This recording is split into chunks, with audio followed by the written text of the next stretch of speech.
The insurrectionists of May 9th and 10th will be prosecuted under existing laws on Pakistan's statute books. These are laws that were there and used in the previous government also, led by Prime Minister Imran Khan during 2018 and 22. And as the Prime Minister said in Parliament yesterday, those who attacked civilian installations will be prosecuted under the Anti-Terrorism Act 1997 and the Pakistan Penal Code. And those who attacked military installations will be prosecuted under the Army Act 1952, which has a provision for doing so.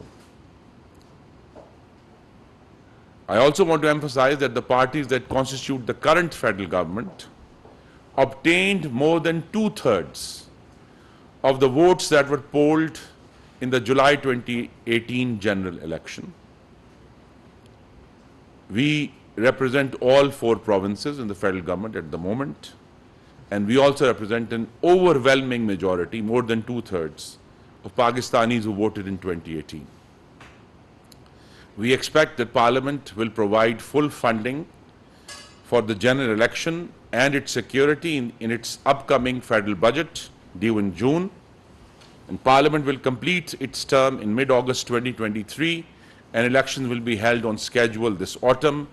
Prime Minister Shehbaz Sharif's broad-based government is committed to fundamental rights of all Pakistanis, but we are committed equally to the rights of the victims as well of the perpetrators.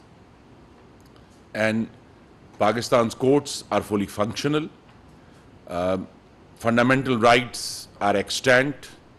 So we are going to deal with this insurrection strictly according to laws of the land. Thank you very much. Any question? Voice of America. A whole bunch of questions actually. Okay. So the first thing you've said, this is an insurrection, but people are being picked up just across the board, and that includes journalists, that includes people who were just present to see what happened that night, and these are people who are being picked up in the middle of the night, not even fully clothed, and they're being dragged out of their beds. Journalists are buried there under this threat that because they were present on any location that day, because of geofencing, they are going to be dragged out if they haven't already been dragged out yet. Human rights groups are also decrying and calling this a violation of human rights. How do you defend the strategy that the government has taken and the establishment has taken to deal with the protests? And then I have another question. Okay. The issue is that at the moment we are relying on the video evidence that exists. And that's why I said the way to deal with a large-scale insurrection is that a net is cast widely, and then as people are found to not have anything to do with the insurrection, or they weren't the instigators, or they didn't break anything, or didn't attack anyone, they will be very speedily let go. And as I said, the courts are very much there. We do want to protect, of course, the freedom of expression, and I'm delighted to note that during this government's term that began, a very short term, began in April 2022, no journalist has been shot in Islamabad like they did a while ago.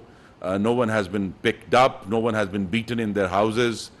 So we are, while this is a difficult business of identifying the perpetrators from the onlookers, we expect that this process of filtering the criminals from the onlookers, or those who were trying to witness or record the event, will be swiftly made, and they will be let go. And then the other question is, it's been almost 2 weeks since all of this happened, and what we're seeing on Pakistani TV is constant pro-military messaging. Any press briefing that government ministers have done has addressed what happened at military installations, and we have seen the same happen in the National Assembly. It seems as if the establishment and the government have really been shaken to the core by what they saw in those 2-3 days, and it seems as if there is this concern that the respect that existed for the military may not exist anymore, and the narrative must be changed as much and as quickly as possible. Why are we seeing such an onslaught of pro-military messaging? the simple answer to the question is that not too long ago, this government, again at that time Prime Minister Nawaz Sharif led the government, and the military fought a very wide-scale counter-insurgency in Pakistan between 2014 and 2016. And yes, we are shaken because this kind of attack that we witnessed on May 9th and 10th, I said so earlier, only occurred when the terrorists were attacking Pakistan. Terrorists attacked schools. Terrorists attacked general headquarters, as was done on May 9th. Terrorists attacked different military installations, Air Force installations, like was done on May 9th in Miawali, the MM Alam base. So the nation of Pakistan is still reeling from that very serious terrorist onslaught that killed tens of thousands of Pakistanis, kills tens of thousands of military personnel and officers. And to see this same kind of breadth and strategic targeting happen within 2 days by a political party, yes, I think we have every reason to be shocked by it, and I think the world should be shocked by it also.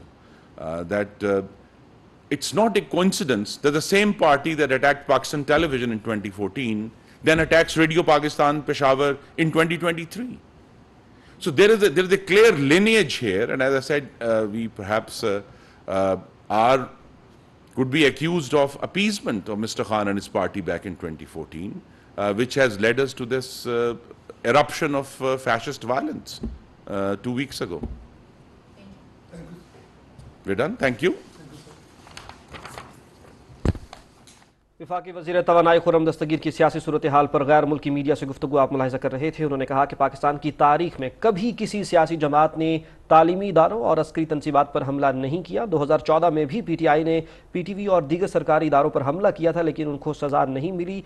एहतजाज सियासी जमातों का हक होता है, लेकिन एहतजाज हमेशा पुरअमन होता है। कोई सियासी जमात दिफाई तनसीबात को नहीं जलाती।